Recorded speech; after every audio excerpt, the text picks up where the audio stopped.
For this recipe, I'm going to use a starter. It's very, very important. The flavor is just amazing. The malt powder, or sometimes we call it diastatic malt powder, and the malt syrup or barley malt syrup. Then the fresh starter, which is we already fed twice to have it strong, healthy. We really need to in the bowl to make sure we weigh everything. We already weigh the other ingredients.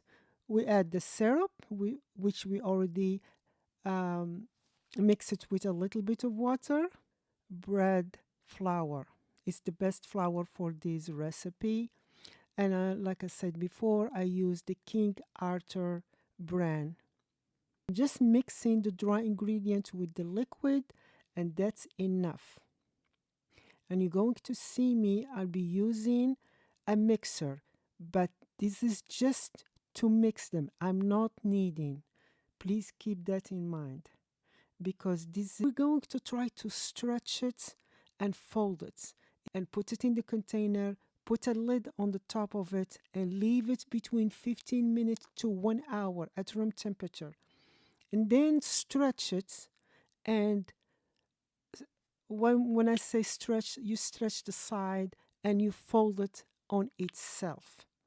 Just let it sit again between 15 minutes to 45 minutes at room temperature. If make sure you put the lid, and you can see here the dough looks much better. Make sure your hand they're always wet so the dough does not stick to your hand. And we just have the chance to have the dough to rest for not even 1 hour. So it's kind of too early to have a smooth, silky surface dough. And we stretch it, we fold it again, and we're going to do that 3 to 4 times. Once you're done, we're going to divide this dough into 12 portions or 11, but here we're going to do 12 even portions.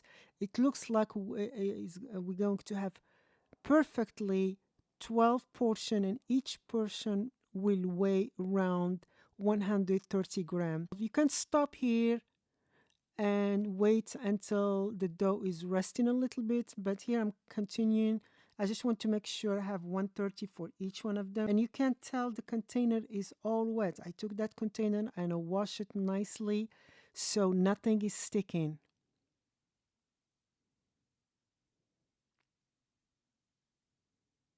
And you put the lid and we wait. These giant silicone mold, they are made for the donuts, but I never use them for the donuts. They are super useful for the bagels. So once you shape it until you have the shape of a bagel and place it in the mold, and you keep doing for all of them. We have 12 of them until you're done. And just be gentle with the dough, and for any reason if the dough is tough to use, is fighting with you, just let the dough to rest another 10, 15, even 20 minutes and go back and shape your bagels. And they are stackable, so I put the lid and I put them on the top of each other, then I place them in the refrigerator for 1 day, 2 days, even 3 days. And the flavor would be amazing when you do that. Now we're ready to bake our bagels. First of all, we're going to start with the topping. We have some golden or white sesame seed. We're going to add black sesame seed. And we can do 1-to-1 or whatever you want. Poppy seeds, then salt flakes, not coarse salt, they're flakes, they have a better texture. Then we're going to add the minced garlic and the minced onion. So we have 5 ingredients, and it's up to you. You can use only 2 of them, 3 of them, or none of it. And you put it in a jar and you mix them until we need them. I'm using a tiny little gadget here, a liner, a silicone liner. So when I flip my bagels, I don't want to flip them in my hand or on a baking sheet or on a plate. I'm going to flip them on this small silicone liner.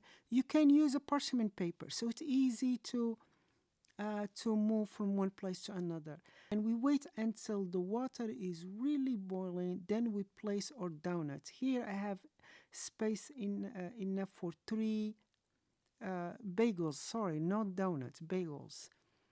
We don't want them to stick to each other. So now we're going to place the seed topping, the sesame seed mixture, and then we place these 3 bagels in a very very hot oven, 400 degrees, immediately. You don't want to wait. So we're placing our bagels in the oven, and we're going to wait until they're completely golden brown. Beautiful bagels, absolutely beautiful. I'm using a gadget to cut the bagels, and please, please do not use a regular knife to cut them. So once you're ready to eat them, cut them in half using any bagel gadgets to help you to stay safe, because you can easily cut your hand. I've done it multiple times. Uh, so like I said, when you're ready to eat them, you slice them first, and you can see they're absolutely beautiful. It has this beautiful texture. They nicely brown baked. I am very happy with the results. And I freeze them after slicing them, but I freeze them until they completely cool down, and they're so perfect for the next month, even 2 months, no problem. And you can enjoy your bagels for many days. Do it the first time, you may have some issues, you may fail making great bagels, but don't give up. It's a journey. Every time I make my own bagel, it just gets better again and again and again. So thank you for watching this recipe, and have a wonderful day.